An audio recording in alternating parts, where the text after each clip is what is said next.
Good morning and welcome back to the Can-Am Garage, guys. Time for a short little video right now because I've got other things that have to be done today.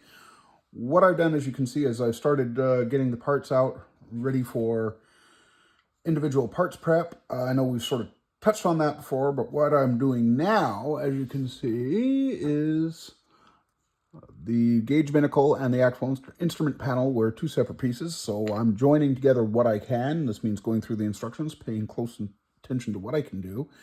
Plus, I'm also doing parts prep. As you can see here, I sand the edge. There's no longer a hard edge right along there. And you really can't see it, but it did show that the edges were slightly higher than, say, the middle of the panel. So I was saying here was higher than here. Hey, even Tamiya does those things. What I'm going to show you this time is a neat little knife blade that, okay, this one, I admit, this one is my first one. It's a little, oh boy, we got to figure out how to get, there we go. I bought these from Kalmbach. As you can see, they're very flexible. And they're meant to be used to remove sprue stubs, which you can see here and here on the bottom of the seat. Hopefully, this carries through with what, oh, it does keep this, and you can see it, it'll take the stub off, but it will not. It really works hard not to gouge the actual part. There, I gouged it though. Nice. Regardless, nobody will see that, but I thought that was worth showing because it is a very neat feature, very handy thing. Unfortunately, the blades are no longer available from Kalmbach. It seems like they had one supply of them. Oh, is this it? No, those are drill bits. Huh, I thought I had it right there. That's what I get for not doing my research. I thought I had more blades right there. Maybe it's in a little... I know it's in a very similar container like that. There was a pack of 10. I shared some with 2 friends, and I know I have 2 or 3 left. Unfortunately, right now where they are, I don't know.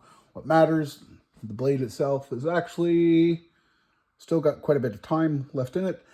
The blade is the blade. The handle is the handle. It's an Olfa.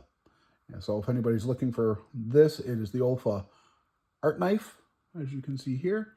Perfect. When it comes to tools and hard tools and etc., and pardon me as I flick my blade, I tend to be somebody who has a thing for knives. I have my Irwin General Utility knife. I have, of course, the little art blade, art knife. I have a much bigger one from Fiskars, and I do like this one. This is nice and heavy and bulky, and this one is dedicated for bare metal foil. As you can see, I blackened the blade. Oh, man. Blackened the blade. And when I'm doing Tamiya tape, trimming tapes, pulling off tape, then I have an X-Acto retractable. Handy dandy. Love it. I've got... Is this another one? Yes, this is another one. I don't even know where this one came from offhand, but... Tiny little blade, very handy for very small things. Where'd that come from? To get it back to go where it's supposed to be. There's also this big guy. I got a beat up blade in it, and it came from a hardware store, I believe. In the tool section, of course. Great feel to it. Unfortunately, the one that the one that seems to get the most used is the Irwin, and yeah, that's about it for that. I guess I have even more tweezers than I have knives, but oh, and there's another knife, also another hardware store special. This one has a padded handle and a anti-roll feature, which is very nice. No idea what I generally use it for, unfortunately. Regardless, I guess that's about it. Like I said, this is just a quick update to show you that I'm doing the parts prep now. We're starting on the parts prep, which will also involve the use of my Flexfile bow sander for sanding, well, definitely the inside spokes of the steering wheel. For the outsides of it, odds are I'll just use my regular old polishing sticks. Yeah. Meanwhile, we'll go through the instructions. We'll double check everything to see who, what, where, when, why can get assembled. I don't think there's much more that can get pre-assembled on the Miata. And after that, well, after that, when it comes to the assembly part, I'll start grouping things by color so that I can get them painted. And when you get to a rather interesting piece, all the pieces are all in a nice little bag, very handy. But what I was going to show you is when you get to an interesting piece like this one, and I'll show it to you in just a minute. When you get to an interesting piece like this one, this is obviously the bottom half of the transmission and the front suspension. There's 1, 2, 3, 4 colors on it. And I'm not even, I look at that and I was like, XF16 is aluminum. That's for both the arms and the transmission.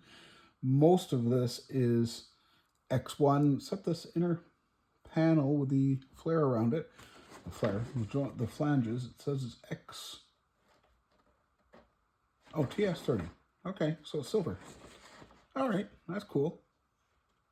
So, guess it depends on which language you talk to, but oh well, minor detail. That's not, they say it's metallic silver.